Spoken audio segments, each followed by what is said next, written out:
Yeah, very much actually. I was just wondering, have you got anything out about with changing assets and changing sort of what it is the last Fred, long time. Everything okay? Yeah. Nice. Oh, there's that. Looking great. Oh. Madam, that's why what they do with places.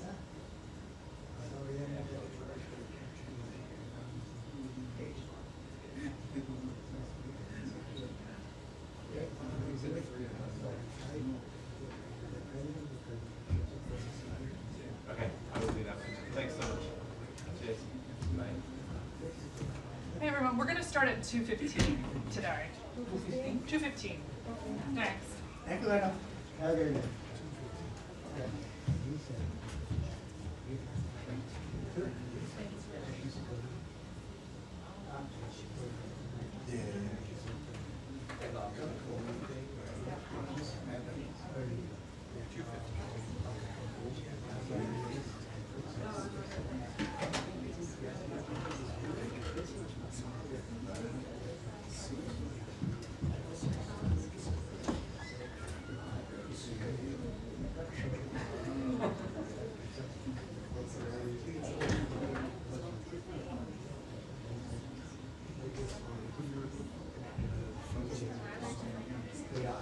Yeah, master control, just letting you know if you want to start at 2:15. All right, bye.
Complete and off nuclear facilities, nuclear sites, free, yeah.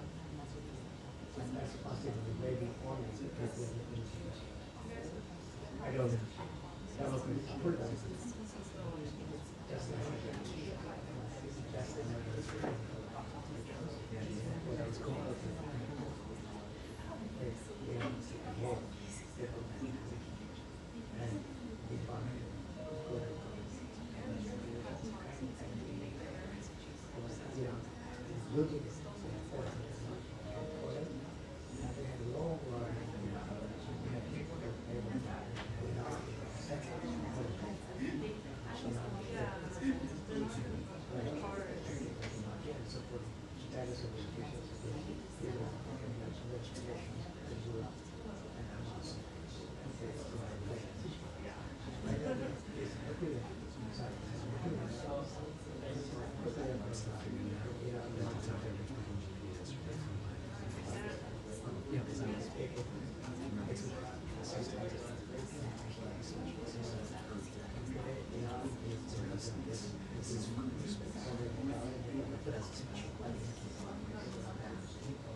Yeah, I thought I had a question every time I came. Oh, gotcha. Okay, okay. I'll So see you- which one I have. Okay, okay.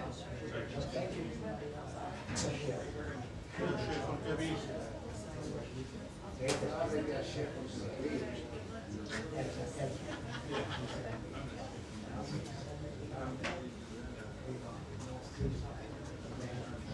Complete and nuclear.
Good to see you.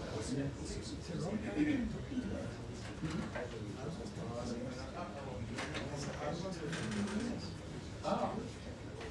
Yes. Oh. Right. I'm thinking of it. Look at it, year after year. So, oh, I'm getting old. That's what happens. Yeah. How we Oh, right. sleeping, Right. how we behave. That's what comes. And then you do all the fruit, which is a good thing. And then global exercise. Yeah. Sometimes I don't think, naturally, when I walk alone, Yeah. that's my body walk the way down that hip. See you. Okay. Thank you.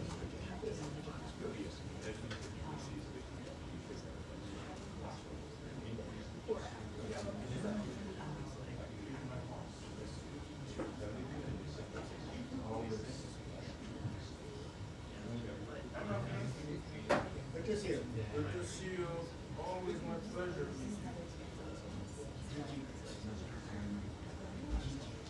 That's easy.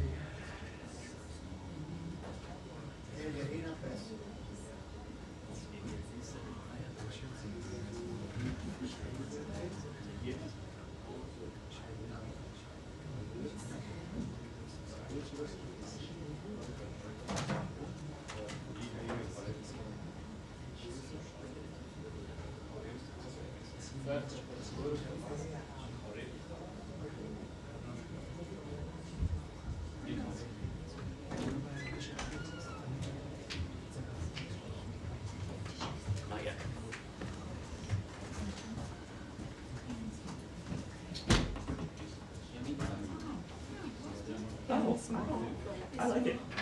Personally. Do you want a photo of it? Or?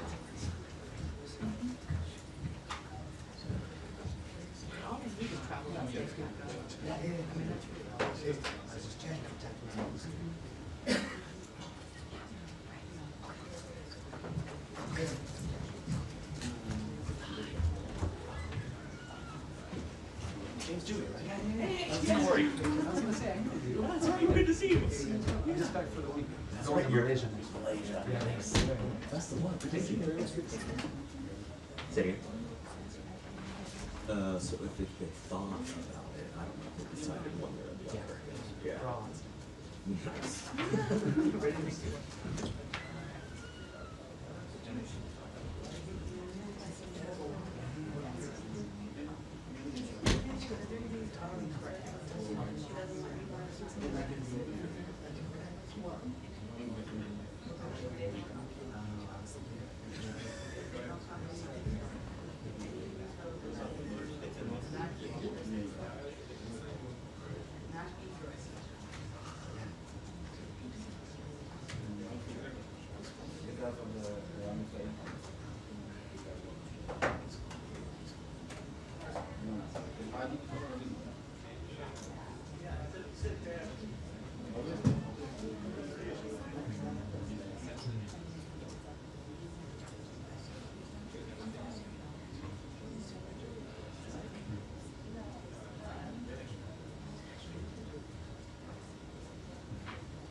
Thank you so much.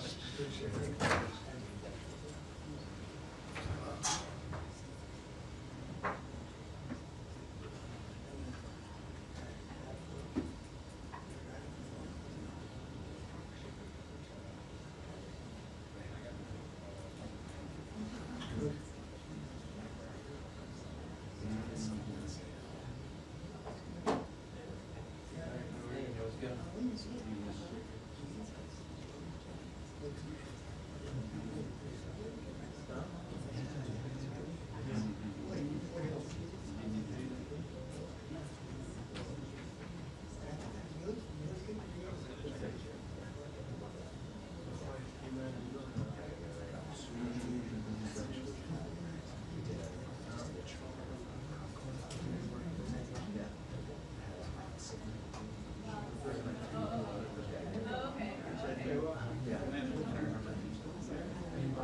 Thank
you. How about you?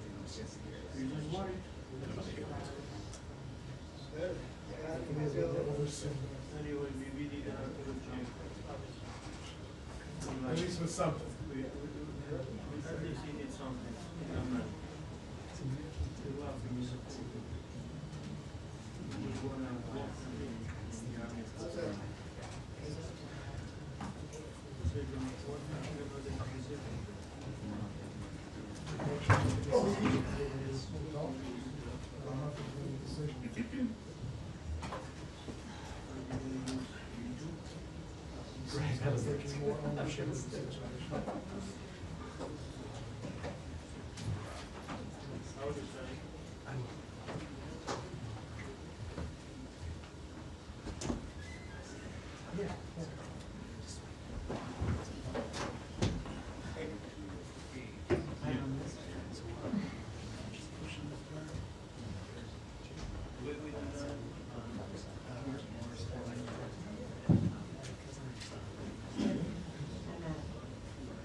How are you?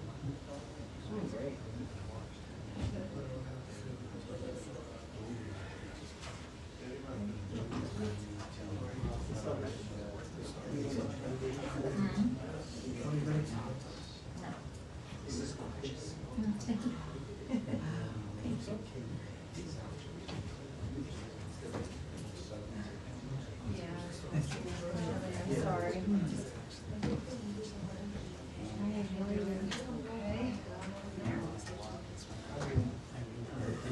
ABC is here today too.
push you over here today.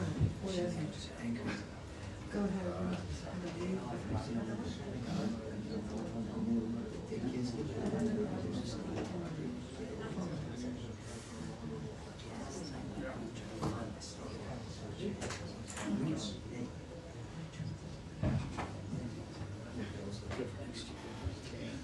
I had heartbreaking. But they look good.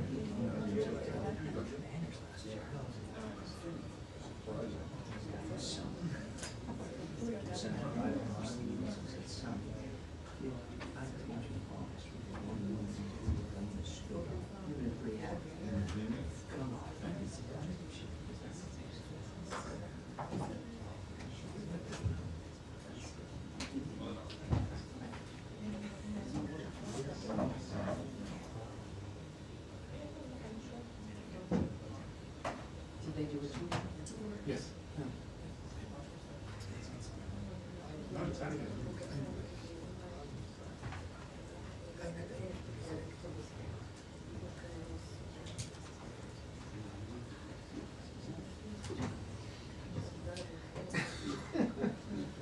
Were you up here?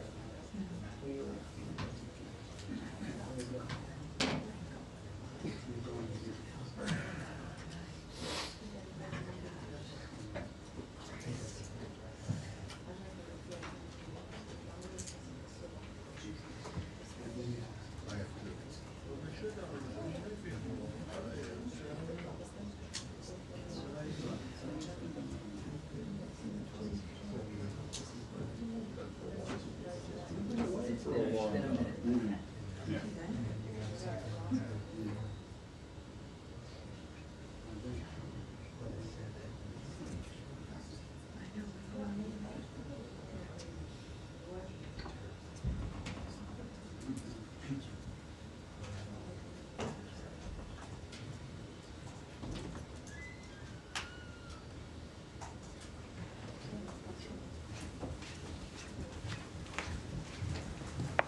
Thank you, ma'am. Thank you.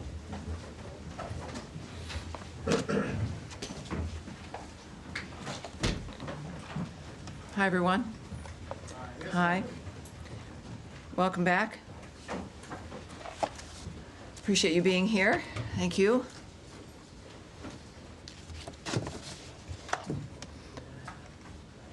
Everyone's set? We're good? Great. Welcome aboard, everyone. Thank you again for being here. For generations, the Middle East has been dealing with the world's largest state sponsor of terrorism, with the attack on Israel on October 7th by Hamas, reminding us of what's at stake. Due to the wisdom of the American people, President Trump's election to a second term has offered the world a chance to see an American leader committed to solving many of the world's existential threats with determination. Now, as the conflict between Israel and Iran continues, President Trump has also been clear that Iran cannot have a nuclear weapon. Secretary of State Marco Rubio has also stated that fact, as he has traveled the world working to implement President Trump's vision of peace and security. That statement has also been uttered from this podium many times. The fact that Iran cannot have a nuclear weapon is clear. As the White House reminds us, since taking office, President Trump has clearly stated no fewer than a dozen times that Iran cannot be allowed to have a nuclear weapon, for anyone who's unclear on that fact.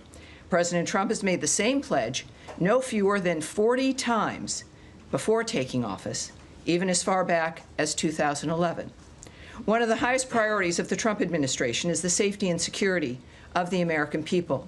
To that end, the Department of State has established the Middle East Task Force to help coordinate support for U.S. citizens, our U.S. diplomatic missions, and personnel and diplomatic engagement.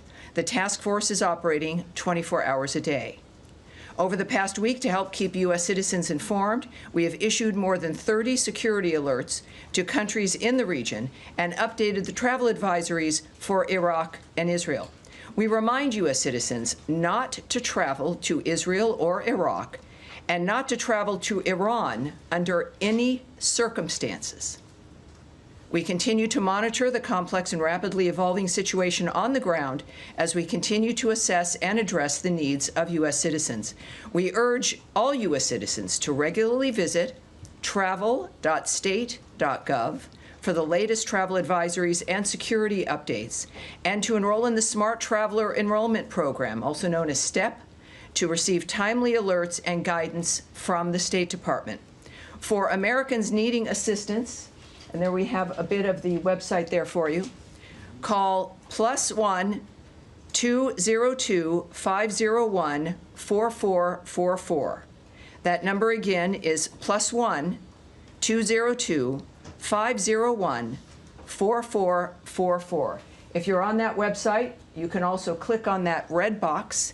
It will take you to a page where you can search for the embassy of your interest, where you are, where you would like to connect to be able to get help from the embassy in the country where you are.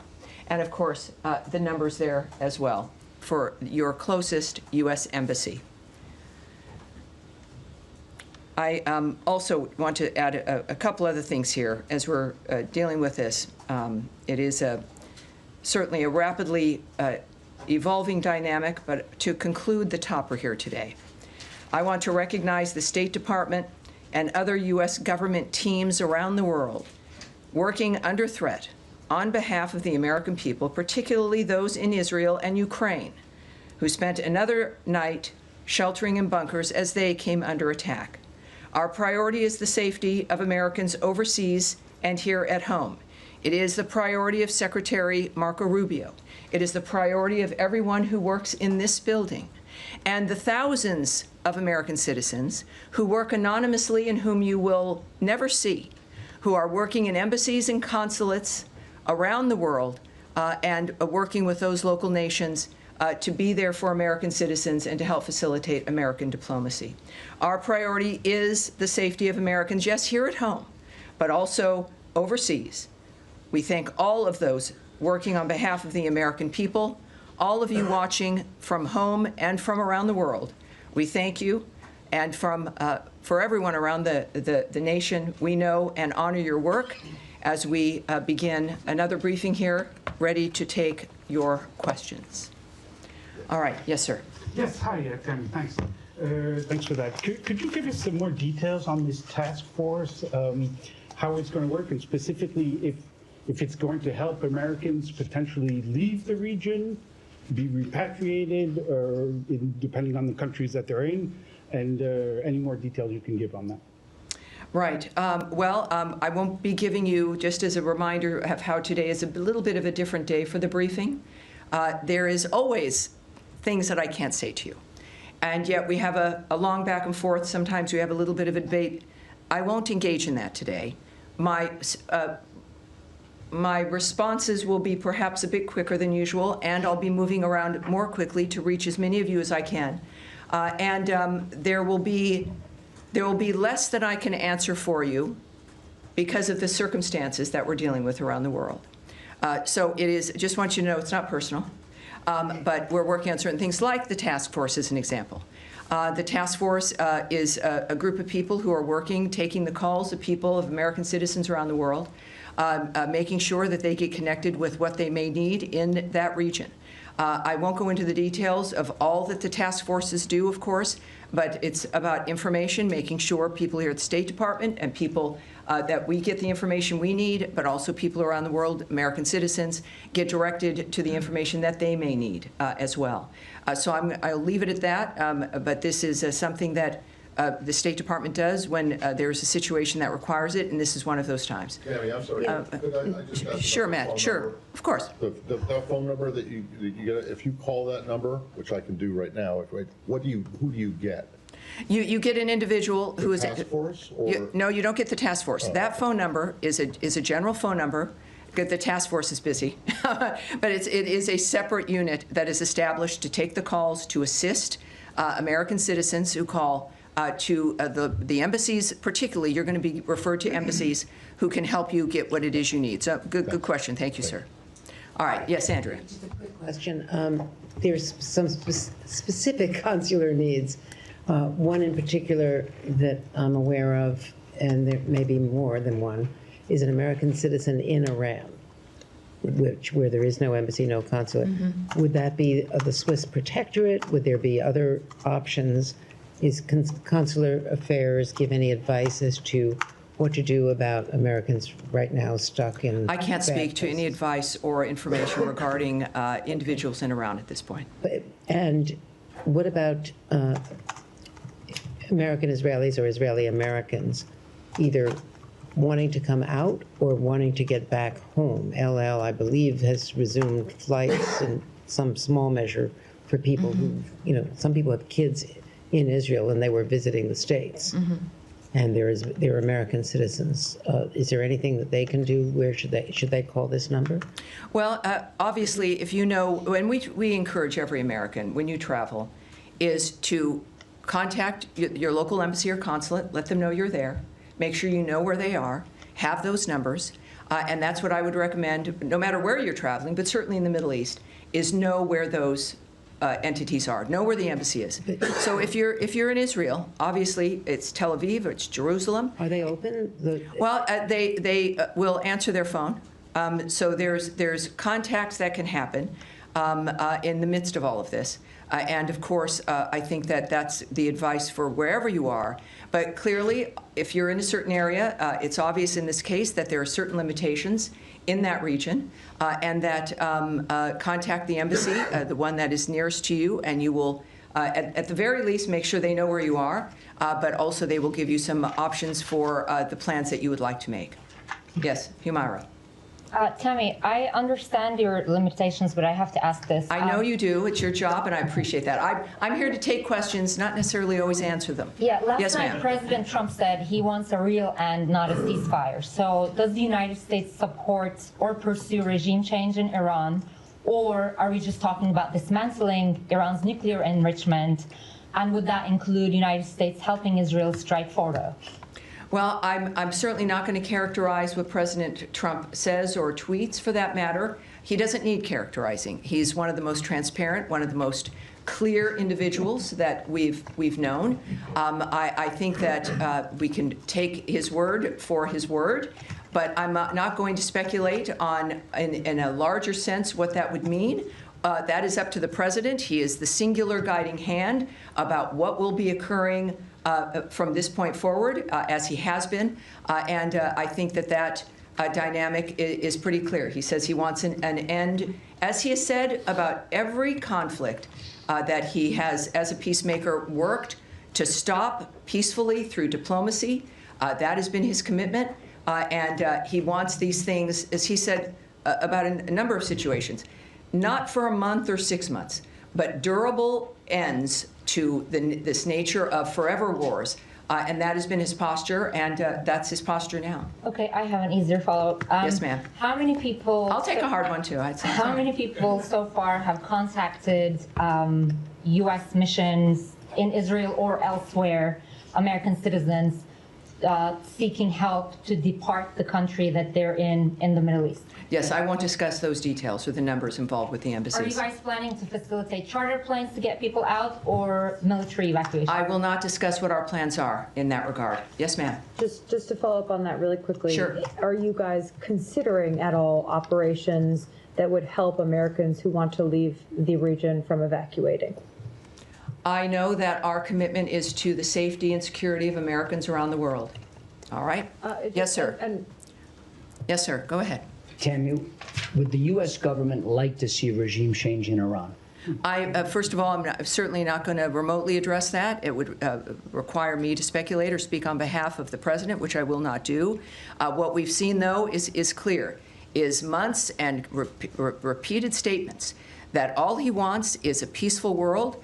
His activity and the nature of the actions that the United States has taken, and his special envoys have been rooted in one thing, which is negotiations, looking for diplomatic solutions to generational problems that he wants solved diplomatically. That has been his constant posture, and there has been nothing that has changed in what he wishes for, what he would hope to accomplish. And so, of course, that's not something I'm going to address. Is the U.S. government and the Israeli government on the same page when it comes to the intelligence about Iran's nuclear weapons program? That is a question for the White House and perhaps the NSC. That's not something I can answer here. Nadia. Thank you, Tammy. The president said you want to see Iran offers unconditional surrender.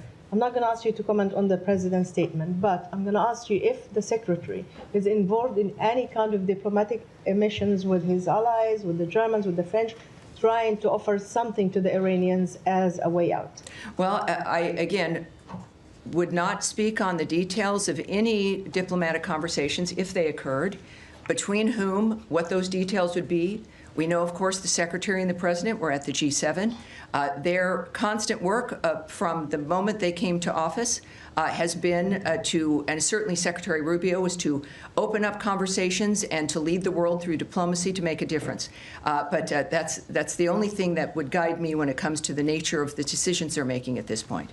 Yes, ma'am. Without getting into the details of the conversations, is the door to diplomacy with Iran on its nuclear program still open from the U.S. perspective? That would be a decision made by President Trump. Have you heard from the Iranians signaling interest in continuing discussions? That is not something that I can speak to. Yes, ma'am. Going back to the consular piece of this in Israel, the latest security alert from the embassy there still says that the embassy is not in a place to evacuate or directly assist Americans. Do you have any timeline on when that might change for the Americans who are stranded in that country? And just looking at how quickly the security situation has changed there, the travel alert was raised to a level 4 from a level 3 for the entirety of the country. Is that a sign that the State Department was caught on its back foot a little bit by this change because Americans still can't get help? I can say the answer to that last question is no. We are working 24/7 to ensure the safety and the security of Americans around the world. I can say that the Department of State is always planning for contingencies to assist private U.S. citizens' departure from crisis areas, and we will alert the U.S. citizenry community if there is and when there is additional information to share regarding their options during any crisis, but certainly this one as well. When it comes to how quickly people can expect a dynamic, the American government, the State Department, our militaries, you've seen all of these assets, all of these departments involved in this dynamic in one fashion or another, are working exclusively for the safety of this nation and the safety of the American people, wherever they may be. Yes, sir. Thank you, Tammy. At the top, you said that you're advising U.S. citizens not to travel to Israel or Iraq or Iran under any circumstances. Do you have any more general guidance for Americans in the Middle East, more broadly as a region? Are there other countries that you're advocating people depart from? Well, at our website, we have our travel alerts. We also have moved them on our State Department Twitter, our social media accounts. Those are for the public to see. Would there be, what is the specific one for people to look to if they want to look for specific country travel alerts? Is it travel.state.gov? So travel.state.gov, and you will see every travel alert there for you, depending on if you're going to be traveling. It is not just for the Middle East, or if you're in a country right now, you can get your information there. Yes, sir. Thank you. Two questions. In your topper, you also recognize American diplomats serving in Ukraine and Israel who spent another night in a bunker. Yes. But one of American citizens happened to be killed by the Russians last night in Ukraine. Do you have any comment, and will the U.S. government act to protect American citizens in Ukraine? Yes, we are aware of last night's attack on Kyiv, which resulted in numerous casualties, including the tragic death of a U.S. citizen. We condemn those strikes and extend our deepest condolences to the victims and to the families of all those affected. The President, in the recent past, has made his thoughts clear about striking the civilian areas in that regard. Just to reiterate again, which is at the thread throughout all of the work that we do, is the Department has no higher priority than the safety and security of U.S. citizens abroad, and we can confirm the death of a U.S. citizen in Ukraine, and we stand ready to provide all possible consular assistance. And out of respect to the family during this obviously horrible time, we have no further details to offer in that regard. Second topic, in light of Israel-Iran tension. Some of our colleagues from VOA Persian service were called back reportedly. How much do the events of past few days signify the role of VOA and other outlets to counter these narratives from U.S. enemies? Yes, I'm not going to go into the details of what we're doing when it comes to communications into that region or into specific countries. Yes, sir. Thank you, Tammy. Two Iran-related topics. Number one, the administration kind of kept this conflict between Israel and Iran at arm's length over the first few days. And now, since last night and especially into today, we're hearing the president say, we more. We have control over the skies. We know where the supreme leader is. He's kind of taking more ownership of the situation directly. Is that feeling trickling down to this building as well? Is there more of a ownership of the situation in the State Department as well? Well, I again can't characterize the feelings of the President of the United States. We know that he is our lead. We know that he is the guiding hand. We know that he is one of a few who know all the details, and he is clearly has a mission and an agenda that has involved diplomacy and changing the world for the better for people. In the meantime, of course, things change. Our experiences change. He's making comments that are a reflection of what what matters to him, and of course, what matters to the president matters to the State Department and every other department. I think that it is fair to say that his leadership and his re-election to the second term was because people here in the United States were tired of the status quo. And what the world has seen is a peacemaker and someone who can make a difference, and that's what they're looking forward to. Final question. Can I get in one more? One more. There's no special envoy for Iran. Several key locations in the Middle East don't have a confirmed ambassador. We speak often about the day after situation in Gaza. What about the day after situation in Iran? Is the State Department ready for it? Well, the State Department and the Trump administration, while you may not see things immediately, just because it's not maybe in the news or you're not present for things that occur, doesn't mean they're not occurring. I would remind everyone that the State Department, as I've found out, is sort of like the military. It's 24/7. It is not something that is a basic 8 to 5 dynamic. And it's because people are working around the world constantly. It is literally their mission. Personally, their work is what they do and are committed to. So while you may see a certain thing in a static framework, it doesn't mean that we have not worked on that or are not working on that or that things will begin to happen. So it's just a reminder that it's not about the day after. We are working before, during, and after. It is the anticipation of people with history and an experience when it comes to the history, not just of a building and of a department of the United States, but the history of people working on diplomatic issues throughout the world. And they work for this department. They are committed to those issues, and that is what makes the State Department so effective, in addition to the leadership that is afforded by Marco Rubio, as guided by Donald Trump. Yes, sir, you've been waiting. Tammy, the NATO summit is in The Hague next week. Yes. President Trump and Secretary Rubio came back early from the G7 summit because of the nature of what's going on in the Middle East. If this situation is still unfolding next week, should we expect some kind of changes to the delegation, changes to travel? Should we be anticipating that if the situation is still ongoing? You know, I can't tell you if anything will change. I know it has not so far.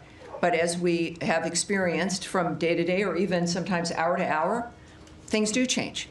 This is a very dynamic event. We've all had our special situations that we're interested in, and we all want diplomacy to work, and we've been cheering on summits and ceasefire discussions, et cetera.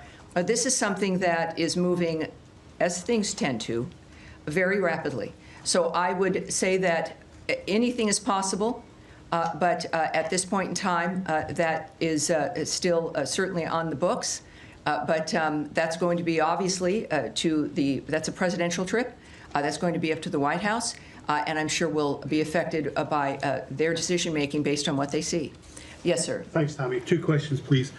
First of all, can you tell me, sir? Yeah, Alan Fisher from Al Jazeera English. Very good. How do you do? Fine, thank you. The U.S. intelligence assessment on March 26 was that Iran was not working towards a nuclear bomb. What's changed? That the U.S. position seems to be that it was very close. Well, again, I can't speak to intelligence assessments, what may or may not have changed, or to the fact that it is President Trump and his team who are seeing things that matter when it comes to the decision-making, and I think that that's what's happened here. Second question is, if the president in his first term was willing to give the Taliban 18 months to come up with a deal, why was there only 60 days given to the Iranians to discuss something which is much more complicated? Again, I'm not going to discuss the details of the decisions made by the president. Andrea? I'm just saying that was Tulsi Gabbard's testimony in open session to the committees. Well, yes, and as I've noted, today is not that day. Next, yes? Yes, sir. Tie in the white shirt. Is that you just suggesting that Andrea, we're moving on, please. Let's please be able to manage this. Sir, in the back there. Thank you, Tammy. My question is, the other week we were talking about the negotiations between Iran and the U.S., and the president was very optimistic about it. And now drastically everything has changed, and we are talking almost about a full-scale war between Israel and Iran. How do you name the procedure right now? Has the negotiations failed, or how can we name it? My second question will be, the Iranian state TV has been targeted by the Israeli Air Force. How do you see that? Do you see a state TV channel as a legitimate target? Well, you'd have to ask Israel about their decisions when it comes to the choices with what they strike and what they don't.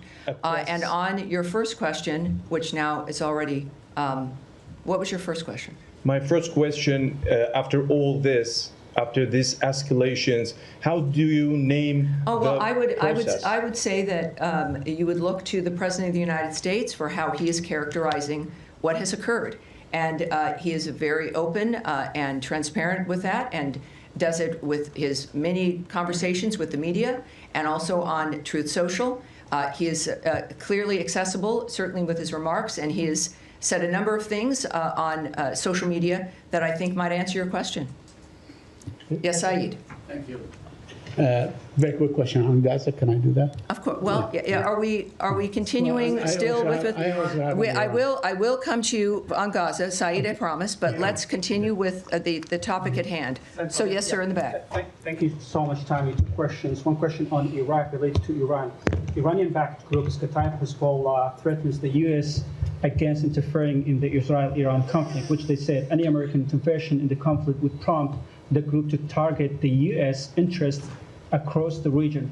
Have you reached to the Iraqi government, and what's your message to these groups? And the second question, what's the State Department's assessment of diplomacy? Have you put diplomacy on a side, or you still believe that diplomacy can work with Iran? Well, again, I'm not going to comment on the nature of how the White House or the President or the DOD will respond to certain remarks or demands made by someone. So you'll have to ask the DOD regarding their reaction in that regard. I would also, though, I know that the President's Truth Social, he's made it very clear, even I think today, and I think I've got that right here. This is, again, one of the things we've learned about President Trump is that when he tweets, when he speaks, the world watches, and it's the most clear framework that we can learn of his approach. He has, I don't know if I can get to the exact one, but he has made it very clear that, oh yes, here we go. He has noted that we don't want missiles shot at civilians or American soldiers, or our patience is wearing thin. Thank you for your attention to this matter. He is making it clear, I think, here, regarding certain choices on the ground that are being made, and that what we've asked for regularly is, and what he has made clear is that we were not a part of the initiation of this, certainly. We're not a part of Israel's attacks on Iran. That I think was stated very clearly by both Secretary Rubio and the President. And that's important for them, for people to know. And in this case, of course, the President has made it clear that if Americans are hurt, or in this case, a missile shot at civilians or American soldiers, that there would be a repercussion. I think that that would not be surprising.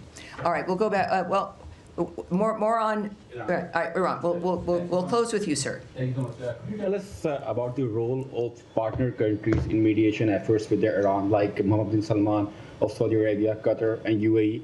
President Trump recently concluded successful trip to the Middle East. So what can you tell us about the role of these partner countries?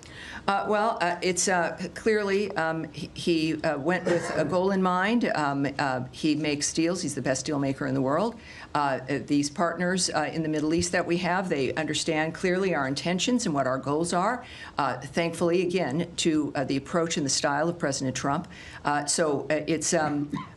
think that when it comes to, again, the best person who could explain his feelings and thoughts about what's accomplished on any issue is the president himself. So I'd refer you back to what he writes and what he is posting on, I think, a very regular basis, which is helpful to people like me, and I think to the world at large as well. Despite Israel's concerns, can I one more? Despite Israel concerns, President Trump is still trying to negotiate with Iran for a nuclear deal, showing that his priority is peace in the region. President Trump has once again recently offered to mediate on Kashmir, but the Modi government says that they don't need Trump's help. Does President Trump need Modi permission to bring peace in South Asia by resolving the Kashmir issue? Well, yes, this is every country, as President Trump has stated, is a right to define its own future. He offers his help, and it's up to whoever he's offering it to whether or not they'll accept it. We live in a fascinating, exciting time where we've got a man who can make the difference, and he's generous about making that difference. He could have chosen to have this term be about anything other than peace and making America great again. But he's stuck with that. He's committed to that. It is part of his overall commitment to the country. So I would not speak to the nature of another country's decision-making. That's up to them. But I think all of us are grateful that we have a president who's willing to help and wants to help. Now, you have one more in Iran, and then we'll go to Saeed. Can you confirm a report that the former Iranian President Mahmoud Ahmadinejad has been killed in Tehran? I can't confirm that or report on that or discuss it. All right, thank you. Saeed. Thank you. Very quick question on Yes, Gaza. sir. In the last 48 hours or the last 3 days, dozens of Palestinians have been killed at the aid centers and so on.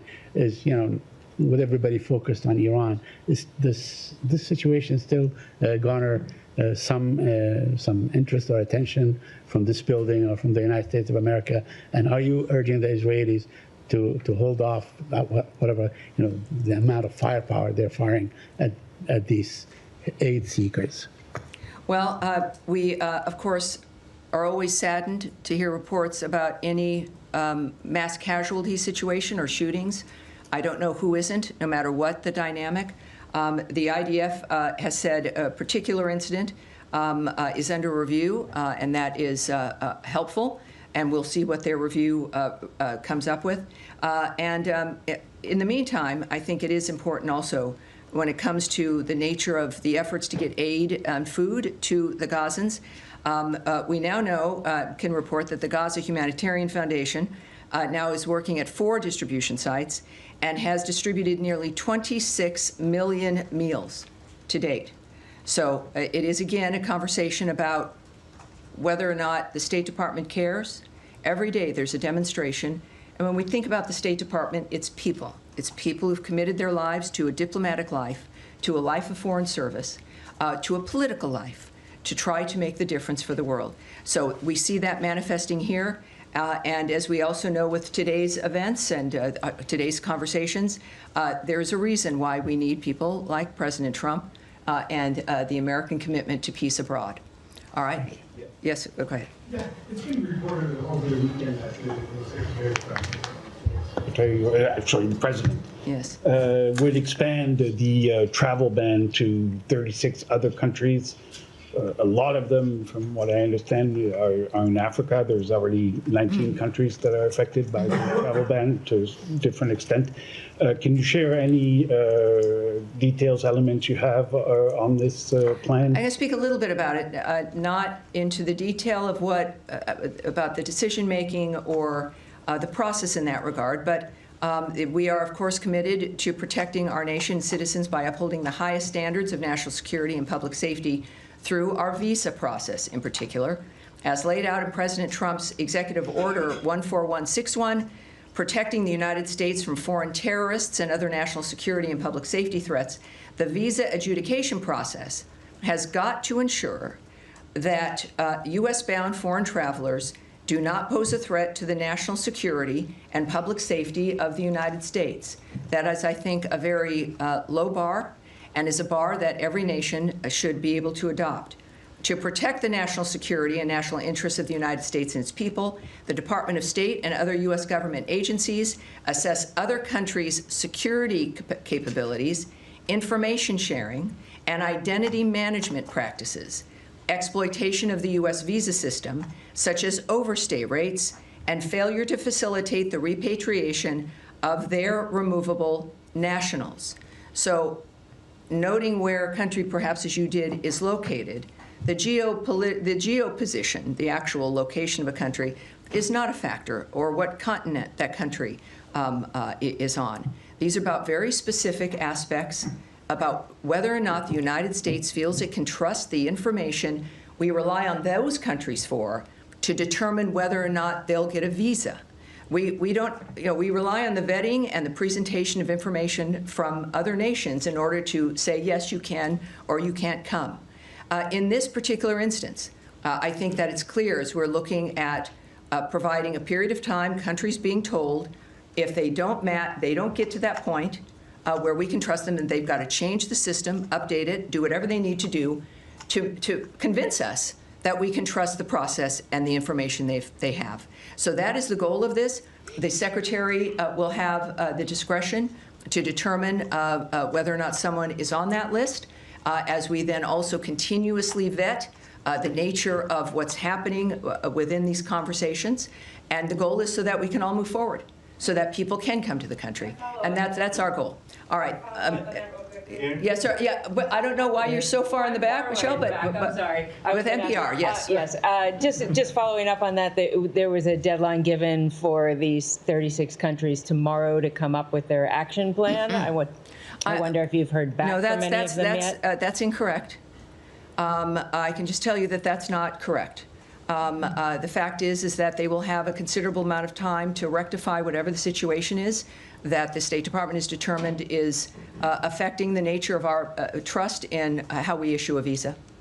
All right? Yes, and we'll take, yes, sir, with the beard there, yes. Thank you. Has the United States... Can you tell me your name, sir, and your outlet? Mustafa Abdo, Shafaq News. Okay, welcome aboard. Thank you.